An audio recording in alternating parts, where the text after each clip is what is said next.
What makes it season 3? Well, because it's a new year, 2023. We started in 2020, so it is the third year essentially. Wow. So it makes sense. And then now we're going to start putting these up on YouTube. Mac, So I'm going to try to make it look good for YouTube. good, good. I think people will see that my camera improved because I took my uh, screen protector off. Do you notice that? Yeah, Happy New Year, everybody. yours actually, yeah, yours looks better than mine now, I think, because you did take that off. Yeah, you got a better background than me. You know what? I try. Although somebody, I don't know where I saw this, but it's a good point, is that New Year's resolutions are completely pointless because if you wanted to do what your resolution was, then you'd start now. But I do want to I'm going to set up a cool like place to like set up my Marshall half stack and do like tutorials and stuff for YouTube. I just have to figure out how to get access to my YouTube channel because I don't know what the password is. Well, New Year's resolutions are for most people to do for like a week or two and then they give up on Yeah, it. And yeah. I have a few that I'm working on, but I'm not going to talk about it because I don't want to be one of those people that are like, look at me, I'm doing my thing, and then And then you I don't don't. know. I just feel like, I'm doing yeah, mine. I'm doing mine. First thing to go is the hair. Second thing to go is about 25, 30 pounds. And then the next thing is to set up and start doing more like social media tutorials, more videos. I want to do something. I have an idea for a guitar instruction video where I do, I play a song that most people know, like maybe Master of Puppets or something. And then the second song I do is something that people don't know. So they get a taste of like how to play a song that they're familiar with, and they get exposed to a song that's guitar oriented that they don't know much about. So that's an idea that I'm going to start probably next week. So I'm going to clear well, out.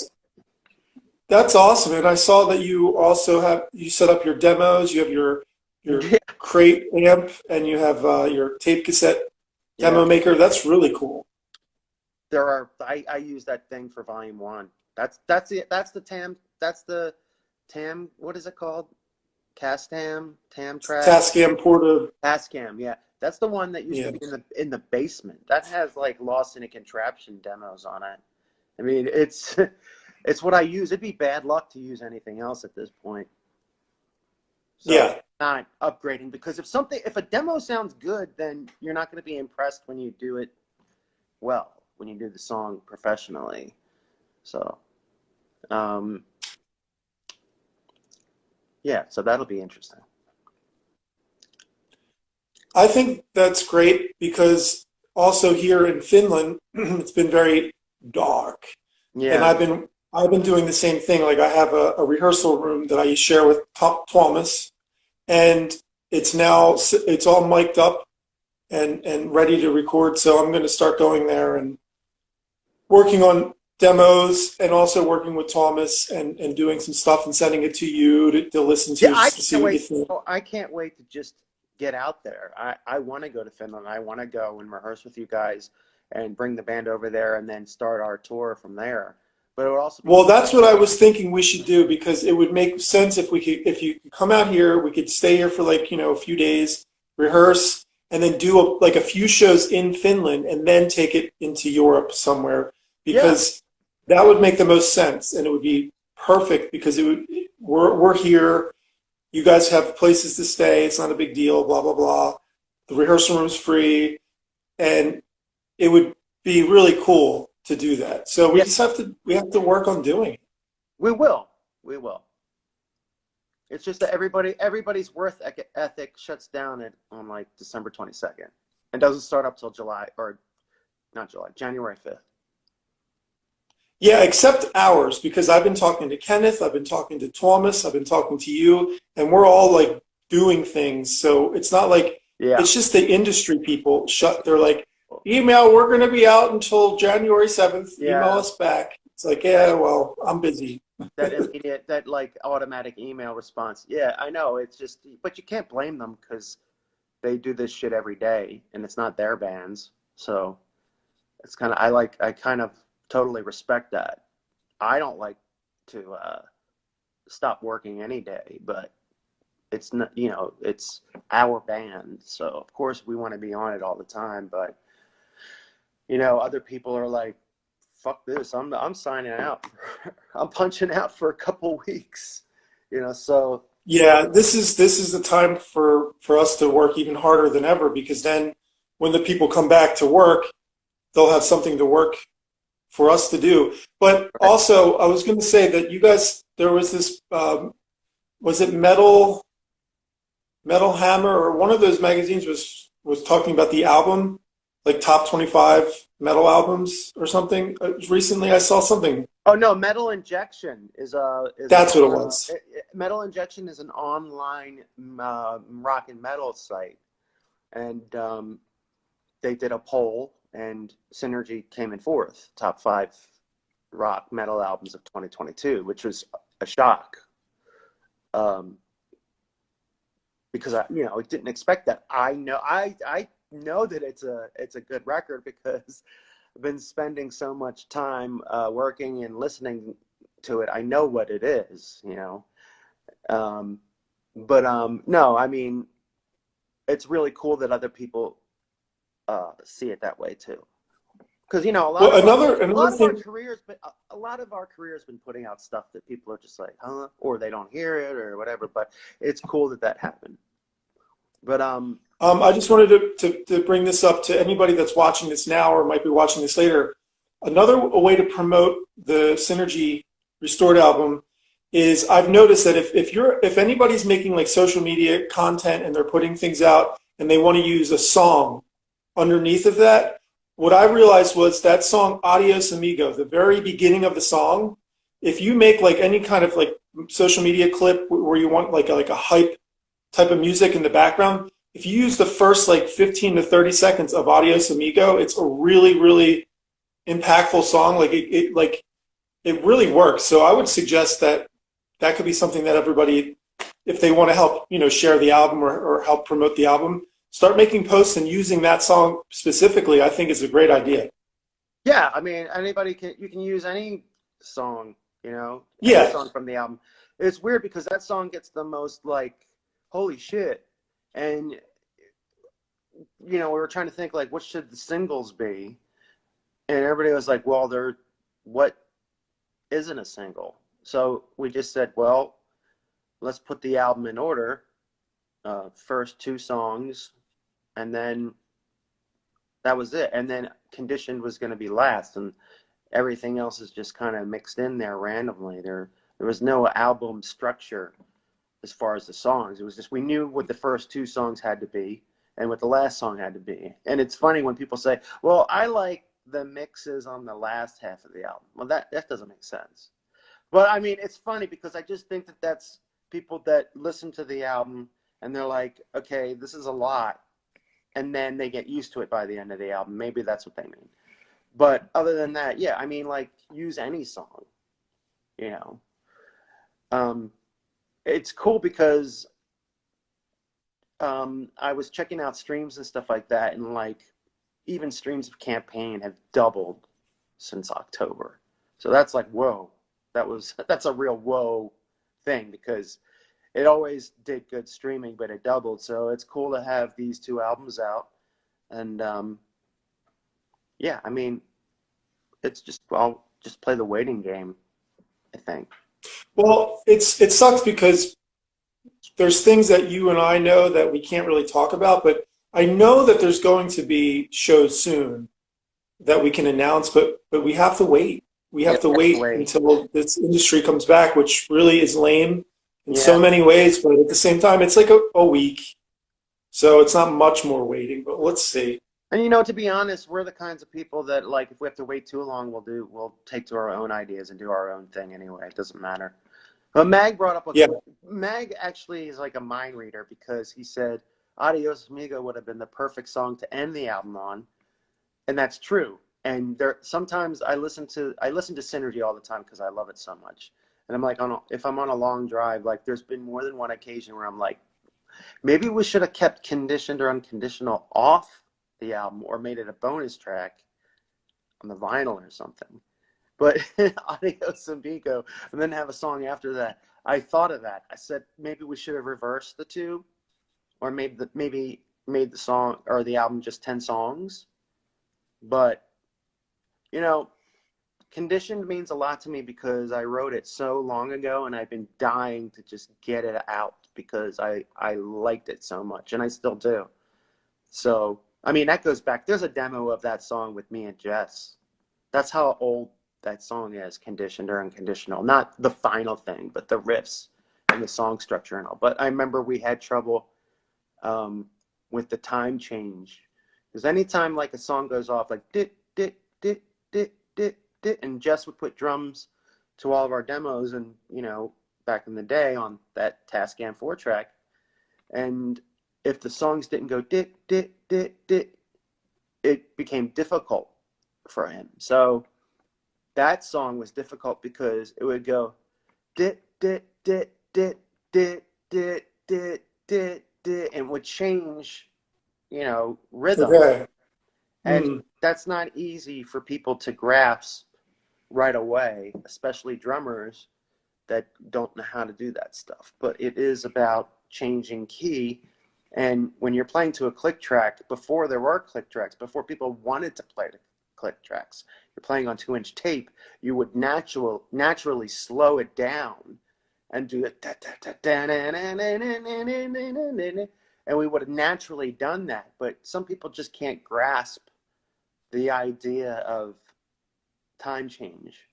So that's Ricky, why that song never like made it past the demo stage until I said, you know what, got to make this a real song with maybe a different drummer then. I was just going to say, because Ricky Slayer is commenting about that. He said he loves both albums, Campaign and Synergy, every single song, literally, but his favorite is Conditional. So wow, that's cool. Yeah, there's a lot of history to that. There's like, it's been demoed so many times. It's been leaked. It was leaked with a rough mix. It was leaked with somebody else did something to it and leaked it. I had a demo of it when I was going to do a solo album. After I did my acoustic solo album, I was going to do a rock solo album until I decided I wanted to do a new band. And it goes back to 2011. So actually, the first demo I did was with Mike Keane from The Faceless. I did it at his studio. And I was like, man, this is I love this song. And it was just a rough mix. We didn't mix it. We just did it. And he was like, this is killer. I want to produce your album. I want to sign you to Sumerian Records. And I was like, okay, well, you go ahead and we'll see if that happens. And leave people to take their ideas and get them to happen. And that's cool if it works. But that didn't end up happening. So I still have that demo, and I still have the demo of it when it should have been on the album after Carver City. And it's just probably the most over-demoed, over-recorded, oldest song that finally got to be released. So, but it should have been before. Maybe it should have been before Adios Amigo, or maybe not on the album. I don't know. 10 songs is a good album. 40 minutes, 35 minutes, whatever. It is weird. Sometimes I do listen to it and I say, oh God, I wish Adios Amigo was the end of the album. But either way, you get more songs and whatever. It's like kind of like it's kind of like an encore, really. Like, consider it an encore. Yeah, I just happen to think that the Adios Amigo is a great starting song. Like I said earlier, I think it's like when the song kicks in, it's like hype. It feels like it's like a hype. It's hyping something. So I think it's a good start. But But that's my opinion. Everybody has their own. Like you said, everybody has their own. They think that the order is what it is, and it's still a And, new album, so that's why we're talking about it. Sean did a killer bass track on that song. On that, he did great bass on the whole album, but on Adios, he did an amazing bass track. And I know me and him share bass on there because I went in and I put down like rough bass tracks, and I was like, if these were going to be the bass tracks for every song on the album, I can live with it. But he went in and re-recorded all of them. So not all of it, because I recognize my bass playing and I recognize his, but his bass playing is all over Adios Amigo and Blood Rock Mania and fuck, I don't know, but I can say that he did a really Well. I think that's a good point to bring up because regardless of what's going on with the last tour and Sean and yeah Tim and all that stuff, either way, the album and what they everybody, did, Kenneth, every Darren, Sean, and Tim, you guys all did a phenomenal job playing and making the album and making the songs do their justice. So yeah kudos and credits to all four of you guys, right. obviously. When you put the personal aspects behind it, like you can't deny Yeah. it. Like I'm not the kind of person that'll be like, oh, he fucking did this and he fucked up this album. I know where credit is due. I know when it's due. But yeah, I mean, we all spent so much time on it. I mean, you gotta try to comprehend how much time was spent on Synergy and Campaign. Yeah. Like it's just with all the pandemic and all the waiting. Like imagine like being pregnant for 4 years. It's just like the worst. Imagine. It's just like what the fuck. Like put it out. Like let's get it going. But yeah, I mean, at least with that time, the advantage that we had was that we got to record a lot of shit. A lot. Yeah, because you guys did the CKY reissue songs too. 40 of them, and we did the covers. We did all the songs for the campaign. Like we did the only song, and I feel bad about this, is because there's one person from that campaign all the way back then that is still waiting for their song, and it's the Rush song. It's a Rush song. I can't remember what it's called, but I wasn't familiar with it, and it's very technical. It's very difficult, especially since I've never heard it before. So it was a challenge, but this particular song goes into this jam session that it's like, do we put the jam session in? Like, what do we do? So to make it easier, we did the drum tracks without the jam session, put all the meat of the song in there, and we're trying to figure out like how to make it similar but leave out that like jazzy kind of jammy thing. And I talked to him on the tour, and I'm like, sorry, we're still working on it. It's awesome. Like I did the Geddy Lee, all the lyrics, the vocals, like that, all the vocals are done, but it has this part that's just like you can't cover something that's unplanned. It's like, what do you do with it? So when that's done, it'll be really cool. But it turned out it's really cool. We just have to figure out what the fuck is it. Like, how do we finish it without trying to copy this little jam session, this thing they put in the middle of it that they didn't even probably rehearse. It's just how do you end the song if it's in there? So it was challenging, and we still have yet to turn it into him, but he's cool with it, and it'll get done. But soon, actually. Michael Jackson.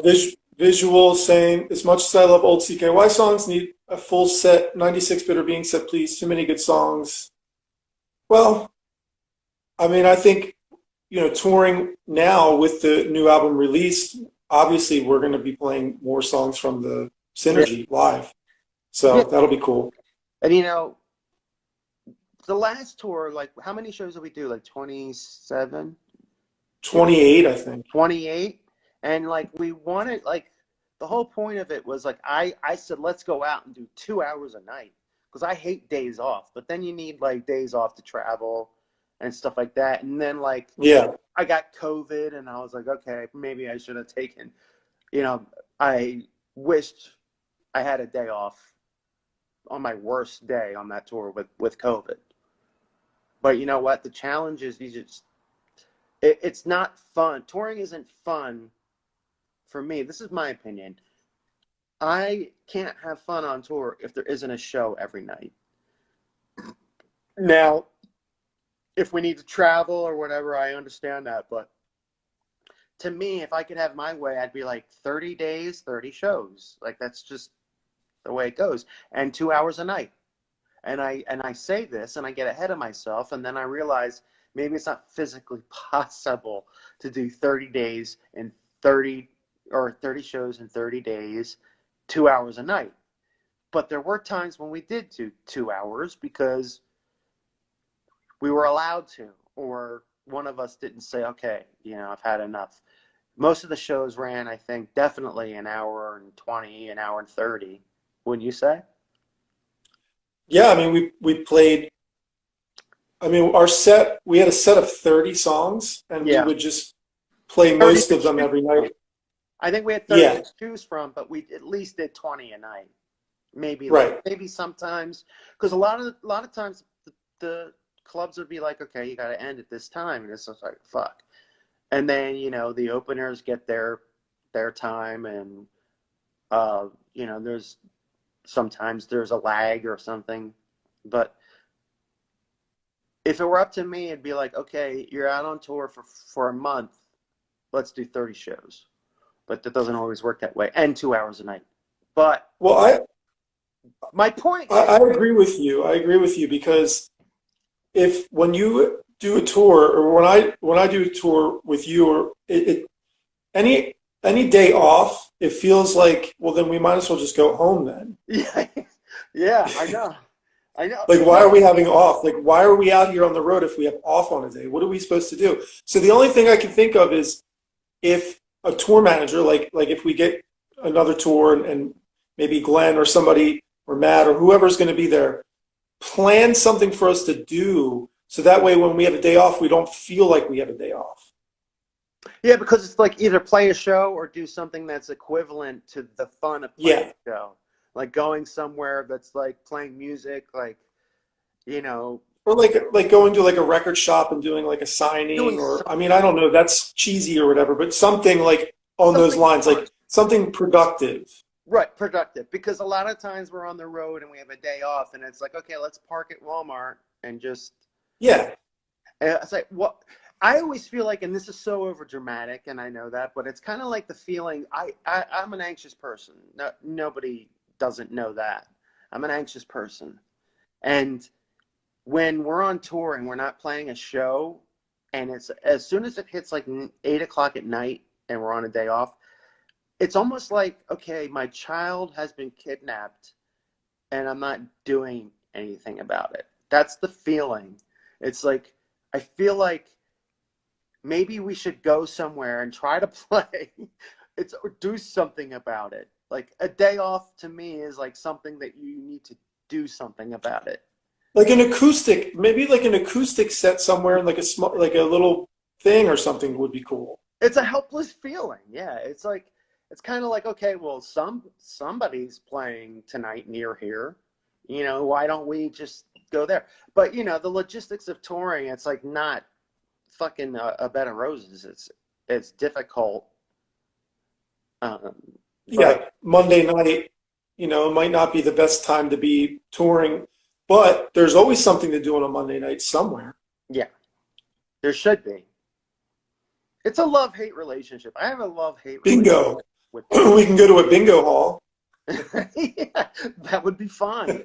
But you know what? When there's a day off in Vegas, that's fine. So I always say, you know what? If you're gonna send us to Vegas, we're gonna play, uh, any Reno or wherever. Just put us somewhere where we can gamble and have a good time, so it feels like a show. But you know, there's traveling days, and there's um, it's just impractical. Touring is impractical nowadays. It's so expensive. You have to do it so cheaply. But I kind of like that because the tour bus shit was like, ugh, you know. But like when you're driving in a van, I'm like, I can just crash in the back. Don't wake me up. Don't tell me about a hotel. I'll shower if I want to, you know. But the bus thing was just like, oh, spending like fucking $40,000 to be uncomfortable with somebody driving that we don't even know. And it's just, I prefer the new way better. It's interesting to prefer the the rough, the roughing it way of touring than the lavish way of doing it, which I never enjoyed. I Yeah. never enjoyed touring. It was just something that I had to tolerate. But the last tour, two tours, 2020 and 2022, with this band were a lot more fun because it wasn't overcrowded. It wasn't, you know, it's different and it's less. And because it was much less, it was more. Well, I mean, to bring up the point, it was kind of like when we started off with five of us, it was cool and we all got along very well and that was great. But then when there was only four of us, it was like kind of like cool because it was less there was less clutter, I can deal less with it either way. emotions. I can deal with it either way. The thing about a bus is that it caters to your worst vices because it's a traveling party, basically. And everybody's worst habits and worst personality traits show on a tour bus. And I'm talking about like a rock band in a tour bus. That's like 90% of rock bands don't have that anymore. But back in the past, when we had, you know, major label tour support, and we had 10, 11 people on a bus, you know, somebody could be driving, we don't know who they are. We're walking around. Uh, Sometimes it's fun, but then like you get bored and you start to do shit and that you shouldn't do. And then in a van, it's kind of like, let's get to where we need to go. And you can't party in a van. So I think that that's what makes it better. Roughing it is kind of like, you know, it's like going camping. It's like having a tent. You have to catch your own food. You have to cook it. You have to start a fire. You have to, it's like better than being in a mansion where it's traveling and you're just, you can do whatever you want and you're left alone with your thoughts and you start to do stupid shit and so is everybody else. And then that's when everything clashes and it could either be a really good time, which most of the time it was, but the bad times were really bad. So I'm kind of glad that that part of it is gone. And that's the end. It's yeah. But anyway, it's getting me really excited about talking about it. So it kind of sucks because we're not on tour right now, but it's getting me excited. Yeah, I feel like Especially because I'm excited to like you said, like if we do a US tour or Canadian tour, okay, whatever, that's what we'll do. But if we do something in Europe, it would be super exciting for you guys to come out here, all get together. We get to play with Thomas, who I'm really excited for you guys to meet in person. I know him and Kenneth are going to get along very well because they're very similar in many ways. But also, it'd just be great to play here in Finland and Scandinavia, Europe. Holy shit. I've never, yeah, I mean, there's never been a show where we went somewhere and it was like, this show sucks. It's usually like, this is a cool place. I've never been here. I might never be here again. And we get to play shows here. But, you know, Russia was weird. I have to say that.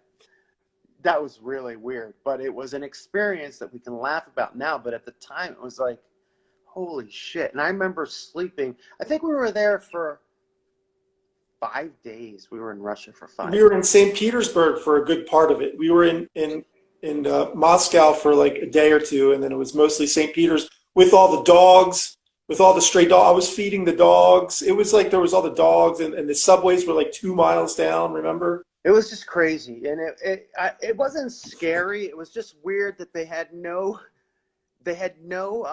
rules as far as traffic was concerned. I remember like everybody, there was no red lights or green lights. There was no lights at all. You just got on the road and you waited your turn.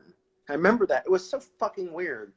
And I remember that, and I remember Patch Adams, and I remember thinking, okay, I can't talk to anybody here because they don't understand me. Like literally when we were in Russia, no one spoke English. So I was like, No. okay, I've got this really nice hotel room to myself. I'm just going to sleep. And I tried to sleep through as much of it as I could because it was frustrating, because it's not like you could say, what can I do? Like, where can I go to have a good time tonight?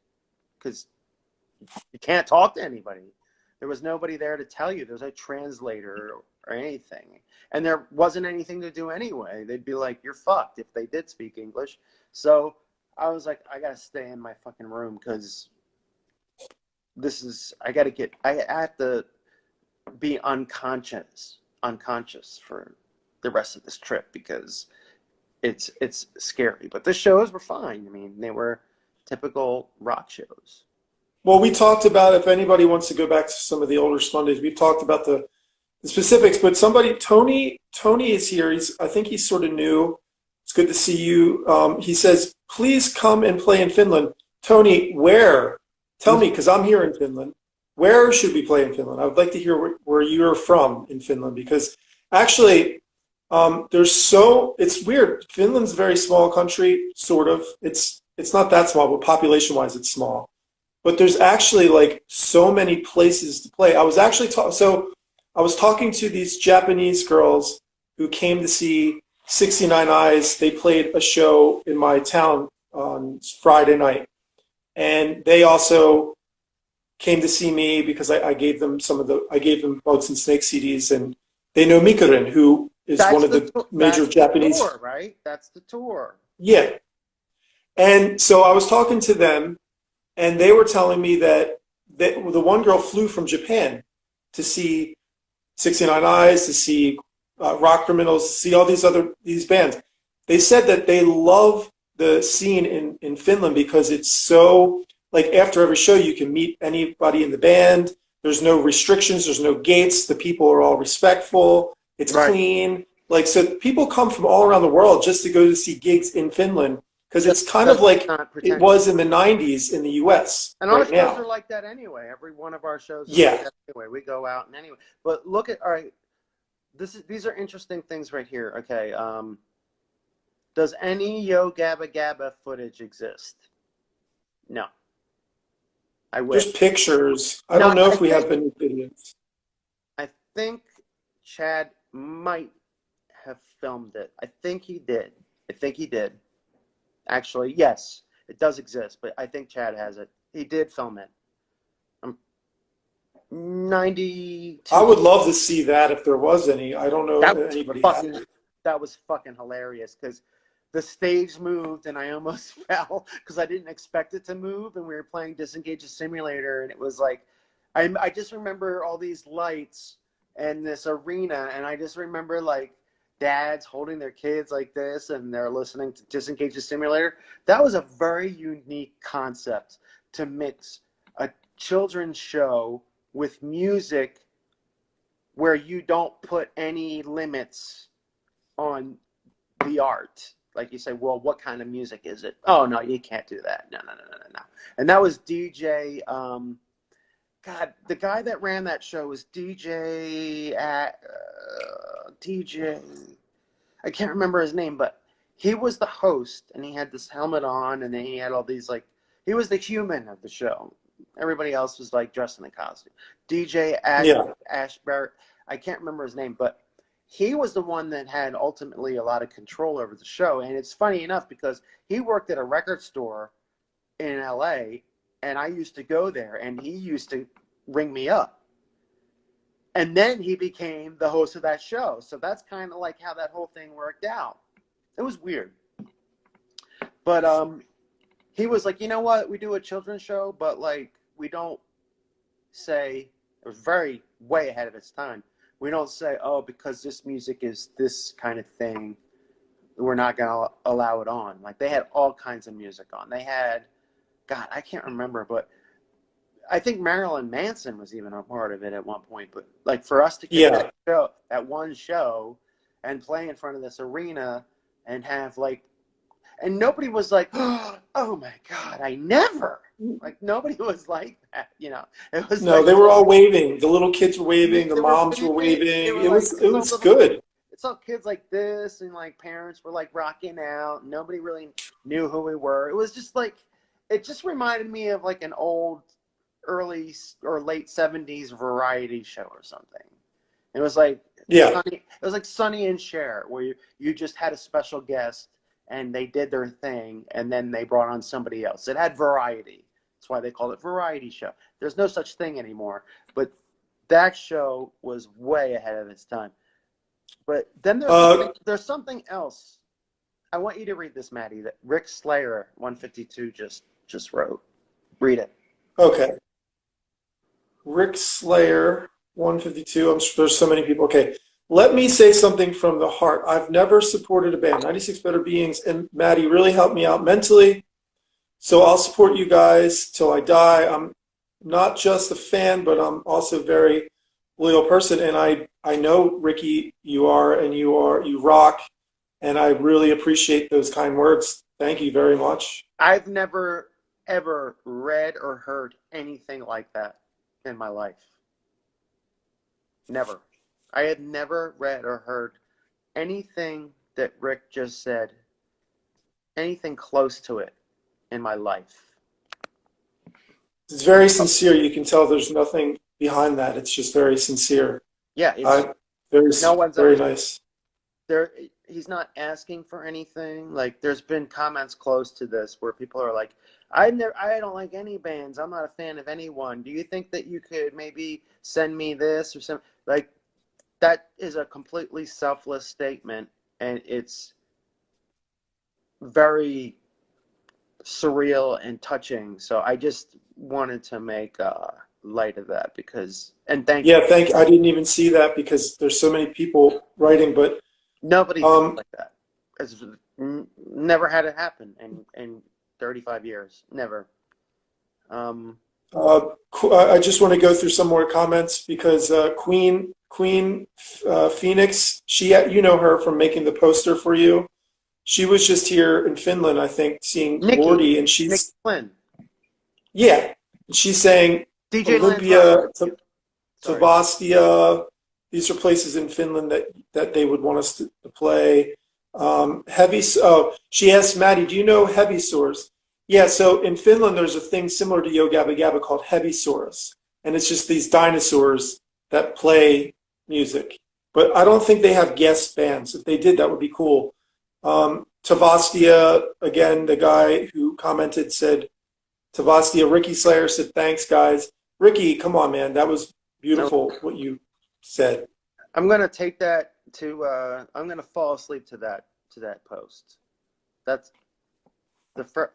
I didn't expect coming on tonight, third season, January 1st, 2023. New Year's, Happy New Year's. To read something that I've never read anything like that before without somebody asking for something in return. That's just amazing. Buchki says, I have a feeling 2023 is going to be the year for 96. It will be. It is going to be. I've already said that I'm going to devote and dedicate my time this year to push 96. This is the year. I mean, the album just came out. Who knows what we're going to be doing? I'm going to be honest in saying, like, we should have, like, done this so long ago, but you were doing other things, and we hadn't talked, but, like, I have to admit, like, honestly, like, the lineup change, half the band just blindly leaving is not easy to deal with. I mean, we were steady since 2015, the four of us. And I don't I don't think that I ever was like, I didn't follow you, Maddie. I didn't know what was going on. I just got these new guys and I was like, okay, we'll be a West Coast band. And then you were doing your thing and like people were telling me like, oh, Maddie's doing this and Maddie's doing that. And I'm like, all right, well, okay. We never had a problem with each other. But and then like it's just funny how fate works because like this solid lineup that we had for 7 years just Mm. disintegrated. It disintegrated. And then here we are, me and you are back and doing it. And it's funny because weeding out the weak without making an effort to do it, it happens by itself.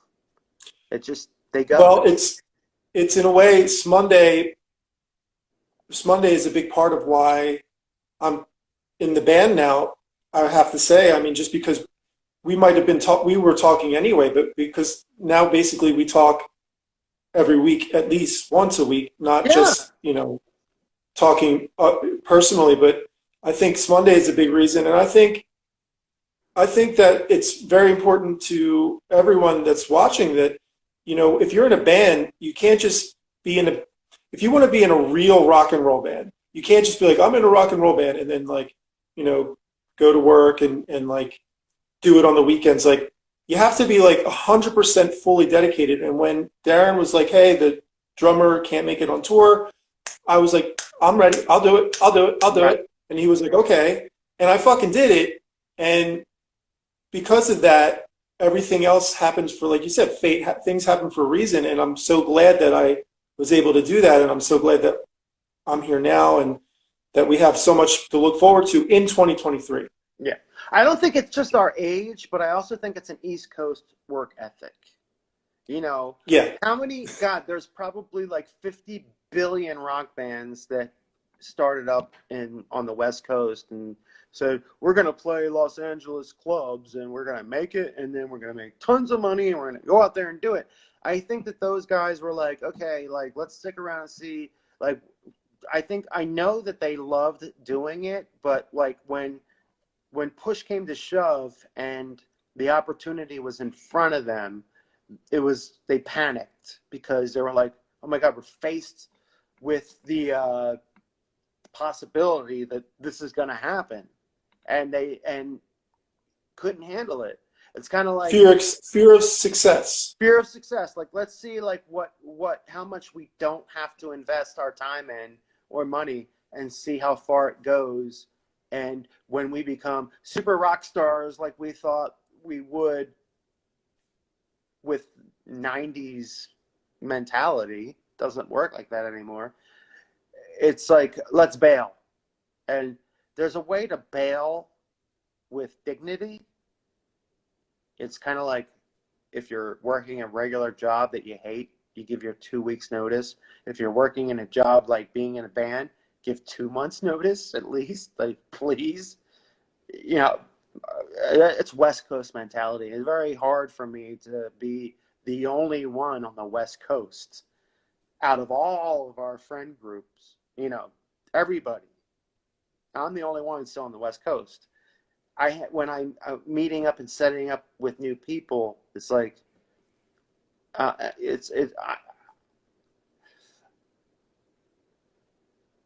I was more blind than I thought I was.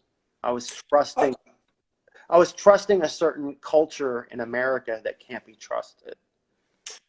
And I also have to credit. I want to give a credit to technology also, because think about this. If this was early 2000s even, and we were in the same situation, we most likely wouldn't be doing live streams, right? Because that wasn't even a thing then. Yeah. And communication would be much less. And the thought of actually being in a band with somebody from not your hometown or the town that you live in was a lot harder back then. Like, no, you live in a different country. There's no way you can be in the same band as me. That doesn't make sense. Yeah. That's the advantage of technology, is that I can be in a band where two of my band members are in Finland. You know, they can you guys can rehearse on your own time the songs of the songs, and and then when me and Ken come out there, we play the songs. So it's not going to be like It's actually the perfect storm because you and Kenneth are the guitar players, and Kenneth is recording and producing and all that stuff. right. And the rhythm section, the drummer and the bass player, we have to be together anyway. So it totally makes sense for Yep. us, drums and bass, to be in the same place, you guys to be in the same place. And then when we're not in the same place, obviously that'll be its own thing. So it's really interesting. It is the perfect storm because we all take our job seriously. Like, I know how to get up there. If somebody shouts a song at me, I haven't forgotten any of my songs. You can say, play Give the Sign from 1992 from your first band. I could play it right now. I don't forget any of my songs. So if you guys, the rhythm section, are in Finland playing the songs, then why would it sound bad if I show up and play the songs with you? I know them too. I don't need to rehearse them. I have other jobs. Everybody in the band has jobs other than just to play their parts, their instruments. That's what makes a successful band. You don't just say, well, I'm the drummer, and just sit there with like you do other jobs. That's true. That's true. I have to say, because it goes beyond saying about you, but also with Kenneth, it goes beyond saying he's so busy in the band doing so many different jobs. I feel like I'm always trying to do something. I don't care what it is, but I want to do something. Yeah. Thomas has got a huge work ethic. He wants to not just play drums, but he wants to help Kenneth with promoting now. He wants to help make videos. He wants to help get shows. So it's like, for once, there's a band of 4 individuals that actually want to do way more than what their job playing in the band is, which I think today's day 1 of 2023, remember. Wait till 6 months from now, what the fuck's going to happen with that working mentality of 4 individuals who just want to push it to the limit. And the irony is that that's how this band started. We started the same way, and I'm calling 96 Bitter Beings CKY because it is CKY. When we started out, we all had different jobs. I did all the music. Chad did all the production. Jess was on the phone doing business. Chad and Jess were doing business and stuff like that. We're pretty much doing that again. We're starting that all over again. And that's what it takes. It's like the music part is the easiest part. The hardest part is to do all the other stuff behind the scenes. Call this guy back. Who has a better offer? Who wants to do more work? You have to judge character.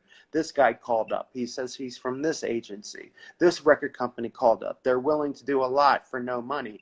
This record company called. They're willing to give money, but it's like you have to go through all that shit. And in 2023 now, it's never been harder for rock or metal to do this.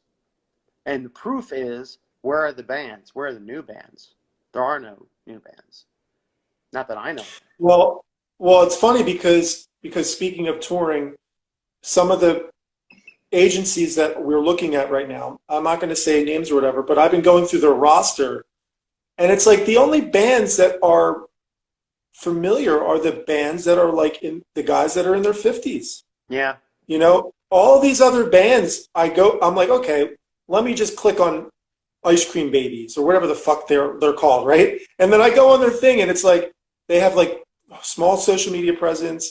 Their music is like Blink 182 meets metal or something. It's like weird shit. I have no idea what's going on. Because a band is a group of individuals. 95% of bands are 4 or 5 men. And you could almost call it like a pack. There's like a group of 5 guys in a band that work together to create something that people will like, and then you go around. There's female bands, of course, but the majority of, generally speaking, a band is composed of 3 to 6 guys that work together to create music, that do what they have to do to compete with other bands that are 3 to 6 guys playing music. And then you have hundreds of them. And that's something that I think doesn't really work anymore, because I go online and I see these incredible musicians.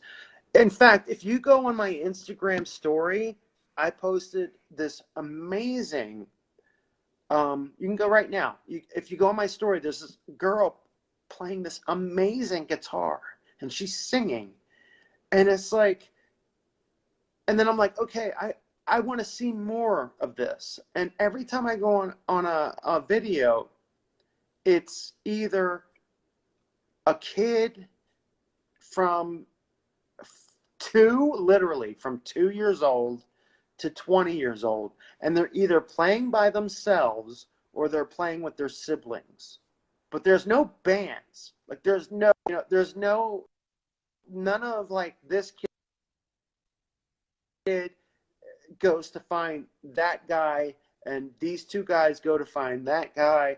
It's like either like a really talented kid doing his own thing to like background tracks, or it's like a family. I've seen some fucking awesome videos of families playing incredible, like blown away. Like they play country, they play like folk music. I've seen amazing shit, but it's always one person of any age.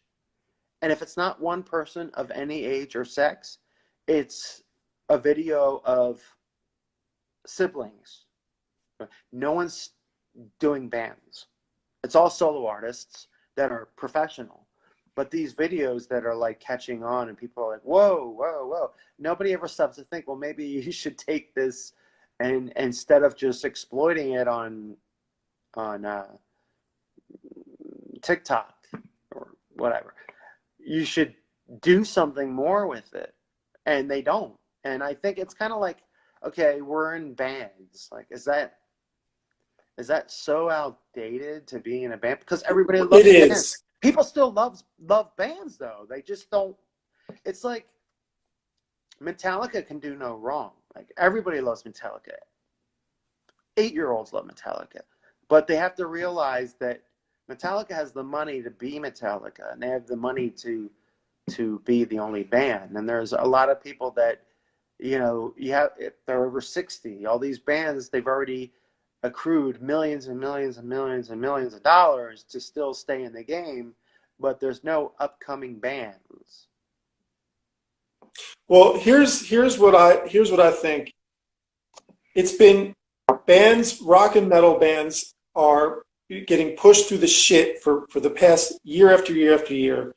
And it's getting so much harder to just stay in the game for everybody. It's a challenge, and I love that. And the other thing is, you're right. Everybody who is famous for playing music is generally on TikTok or Instagram in their bedrooms playing by themselves, because you can monetize that. When you get millions of views, these people that are playing in their bedrooms or their parents that are helping them, they're making money off of this. So they're making a living doing this. So they don't need the concept of being in a rock and roll band or going on tour is non-existent, because they're already making good money in their bedrooms. Because I already have So I think now, after all this time of being suppressed for bands, people that want to go see bands, there's going to be very few bands left for them to see. So the bands that are remaining are the ones that really put in their full dedication, their full drive,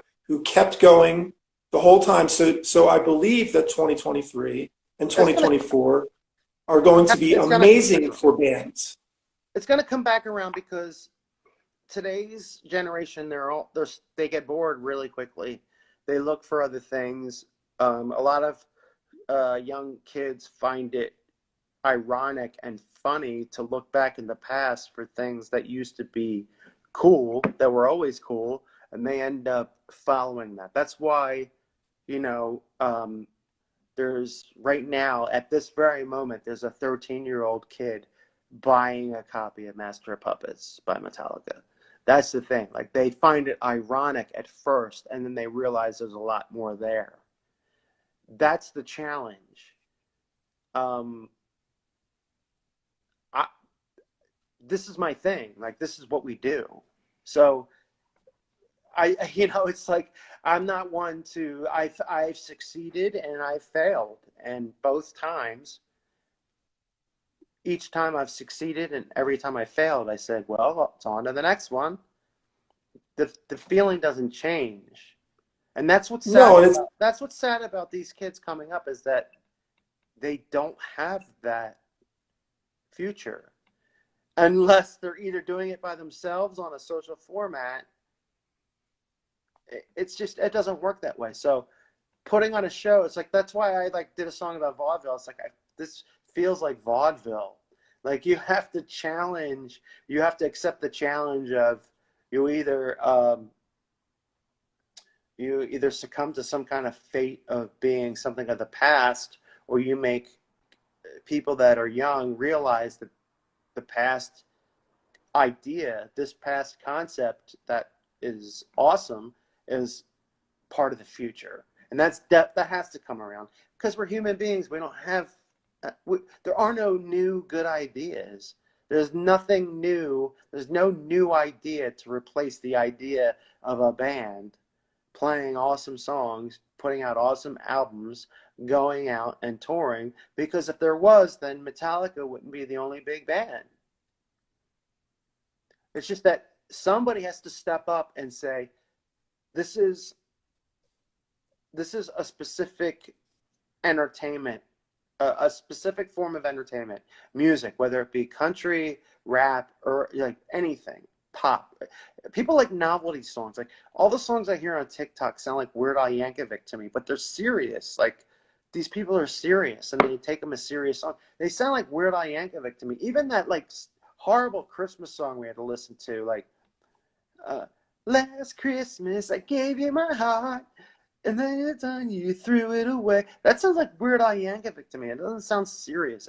It's ridiculous. But the goal is to get somebody or something or a group of people to step up and say, look, this will fill the void of your lonely social media-led lives where you sit at home by yourself and you don't have social interaction, and you just put the phone, get the camera on yourself, and you perform by yourself doing really not much. This is the cure for that. It's actually like when my dad used to say, well, we used to play kick the can. I'm like, that's fine, but we've improved on kick the can. Now we're going back to kick the can.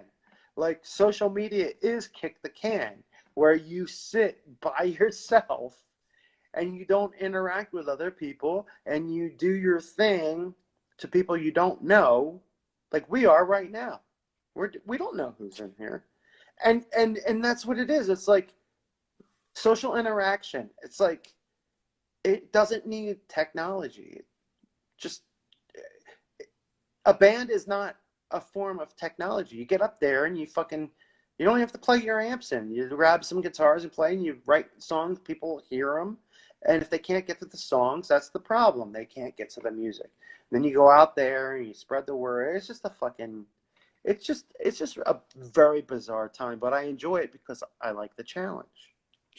It's been quite the challenge, and that's why I think that it's coming back around where people are going to start saying, hey, I don't need to just watch my favorite 13-year-old girl play fast guitar on Instagram. I can actually go to a rock and roll concert and experience something completely different than what I've been dealing with in the past 5 years, 6 years of watching social media content. So it's good. I just want to go through some of the questions or people commenting. Bachukuchis says, I hope your new tour, I hope that on your new tour I get to meet your new drummer Thomas. Ricky Slayer says, Maddie equals good vibes. Thank you, Ricky. Mag622 says, even selling merch before the shows, unloading the equipment before a show, it's all hard work. As Mag knows, he saw Kenneth and myself and Darren doing all that. Kenneth was the man with, but by the way, Kenneth, because he's got the Kenneth is such, yeah, Kenneth is in great shape, but also Kenneth, not only is he producing and doing crazy ass guitar solos, he's fucking loading. He's like the load master of the trailer. He's like, all right, Maddie, this is Tetris, and I'm going to show you how it's done. And we would just be like, all right, Ken, and we would all like Kenneth knows how. I remember that. Yeah, we were able to get a lot of shit into a small place, But yeah, I mean, my thing is like, okay, all right, I'll do. I'll load my own shit onto the stage, no problem. That's fine. But at the same time, it's like I need to sleep because my thing is like when I sing now, I'm 46, 47. I don't even know how old I am. I have to recuperate from the day before, so I have to get a good 8 hours sleep. So if I get up and I whatever. But my job, I think, is to be the guy that is in the band. I think. I think we all just attract to we all have our own jobs and we all just attract to them, and nobody has to tell the other person what they should and shouldn't do because we all kind of just do what we have to do, what we need to do. And you and Kenneth and myself and Thomas now, we'll all do it. But it's good that Mag brought that up because he was at the shows and he saw. Let's see. I only follow two things. Darren and Maddie and Formula One racing. Okay. Ice Cream Babies, Visual Delusion. I was just making up a band name. I was just being silly because some of these bands I don't know their names and they have weird names.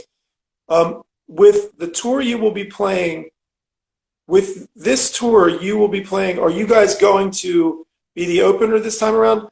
Okay, well, we could talk about that because we've been saying that we kind of want to play with another band that's not just a local band or a beginning band. We want to play with like a more established band, right? I mean, that's...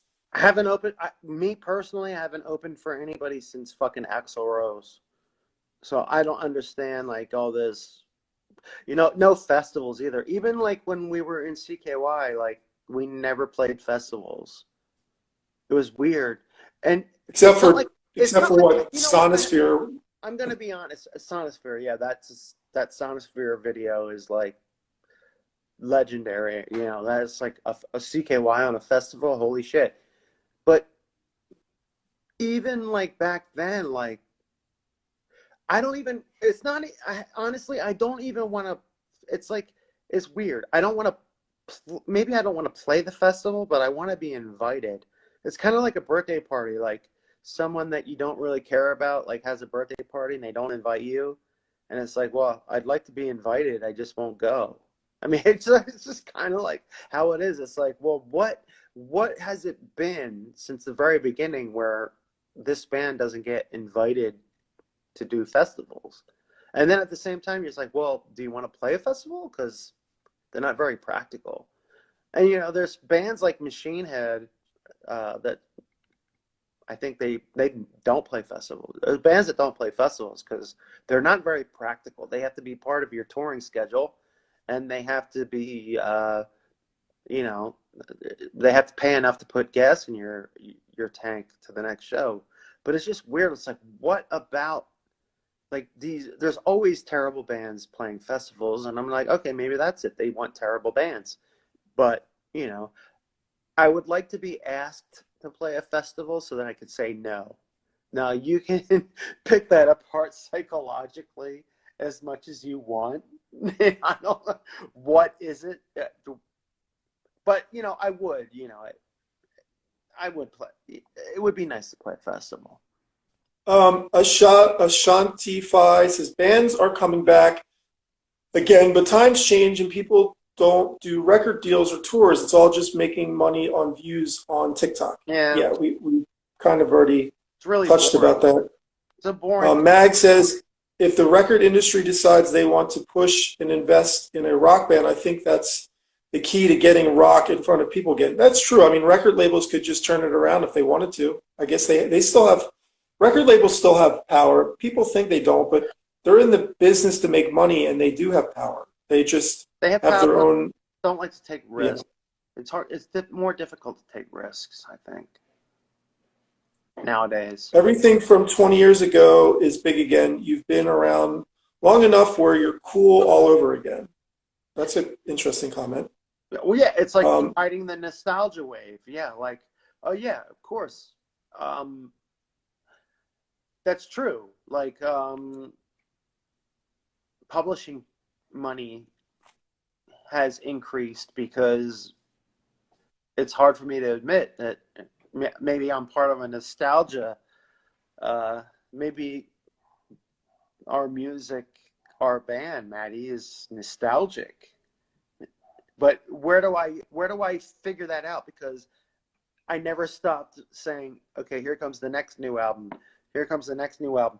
Bands make all bands, I think, right now make careers out of being nostalgic. You know, like, oh, right. let's get together 50-year-old bands are the bands that are headlining tours. anniversaries. Like, okay, let's go out and play this album, the full album. Okay, it's the 20-year anniversary 20-year things, yeah. anniversary albums. And that's the one show that I did with Malevolent Creation. They were doing the 30th anniversary of their Retribution album, and I'm like, God, guys, this is nostalgic. It's so weird. It's like, what about new records? When you're following a band that still puts out new records and they're like choosing to go the nostalgic route, that puts in my head, oh God, eventually maybe I'm gonna have to go the nostalgic route, stop making new music, and just focus on playing what people know me for. And that's the first show I ever went to see, was a nostalgia show. Monkeys 20th anniversary 1986. I saw it at Man Music Hall, and I saw it somewhere else, Valley Forge Music Center, the Monkeys. And they've been a huge influence on me, but ever since I was 10 years old, they've been writing nostalgia, and they put out 2 albums, but even Kiss is doing the nostalgia thing, and they're in their 70s. They've done 2 albums in 20 years, and I don't want to do that. I don't want to be like, okay, now I'm done doing new music, I'll just play the old stuff. But it's funny because now, like, the views and the streams of that old shit are starting to come in, and it's like, it's I feel like I'm afraid it's going to tempt me, these new streaming figures of old songs. It's going to tempt me to not make new music. But I don't think that's possible. It's just fucking weird that people do that. And that's how you can prove bands that are doing it for the money when they stop doing new albums. Like Metallica has a new album coming out. Megadeth, my favorite bands have new albums coming out, but they're not totally riding the wave of nostalgia.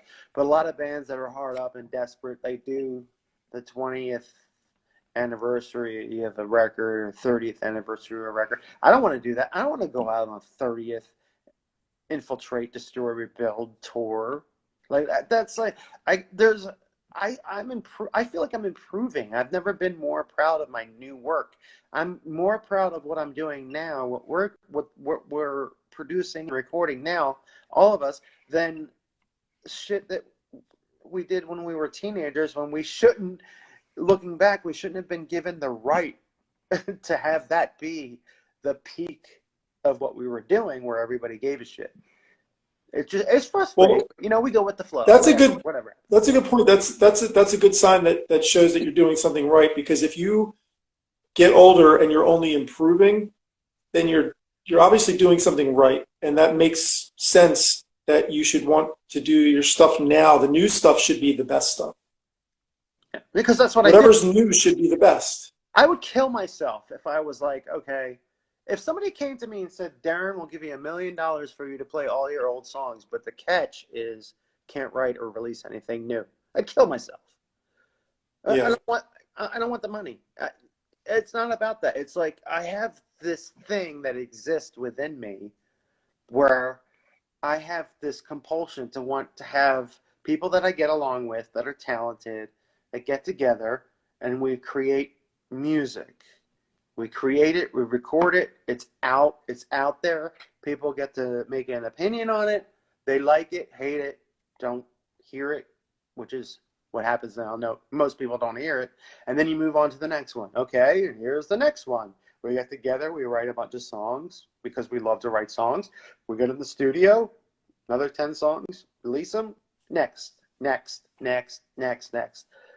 To be like part of the business where you're like, okay, I'm gonna spend the next 5 years going around touring the world playing 15 songs that I wrote when I was fucking 20 is like giving up on the whole point. It's like, oh well, we'll pay you to play those songs that you wrote when you were when you were a senior in high school. It's just like, Well, that's spoken by a true artist, because only a true artist would say, I can't do that because the thoughts that are in my mind that I need to get out, I can't be contained. I can't contain right, that because I'm an artist. can't. I'm not a sellout business person. It is literally cannot. It is can't. I can't do that. It would be so Yeah. embarrassing for me to say, okay, guys, sorry, it's time for us to start cashing in on the past.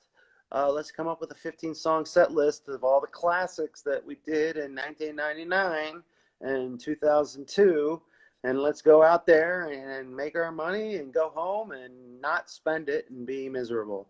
I can't do that. If I felt seriously, if I felt like I'm not as I can't improve. I'm not as good as I was. If I honestly felt that, then maybe I might go that route. But probably not. I'd probably just stop. I wouldn't go the route because it's embarrassing. It's embarrassing to go and play The route. the route. Yeah, it's embarrassing to go out and play 15 of the songs that you wrote when you were a kid.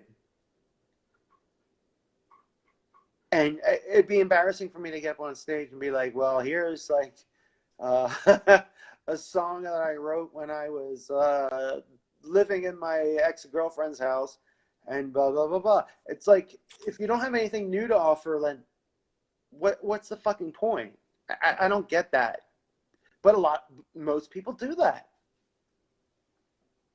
And unfortunately, most people do that, and then people that are fans or listening to music, they just think that that's what it's all about, and it's very rare that they get a taste of something that's not that. Okay, I just want to go through some more of the comments. My kids are old enough to go to shows with me now. I was their age when I first saw CKY, so that's cool. Like, the kids that were going to go to see CKY shows back in the early 2000s are now having kids going to Yeah, there's a lot maybe of 96 shows. there's a lot of people talking about CKY, and I don't have a problem with that because that was 20 years of my life, and it was several years of your life too, Maddie. You said Mag622 says, you guys you said do CKY music for the was love of it. Mags. I'm reading a Mag Oh, question. He, I guess, asked the best question. Darren, you said CKY was a sinking ship and wanted to start something new from the bottom instead of holding on to a dying project for the challenge. That's true.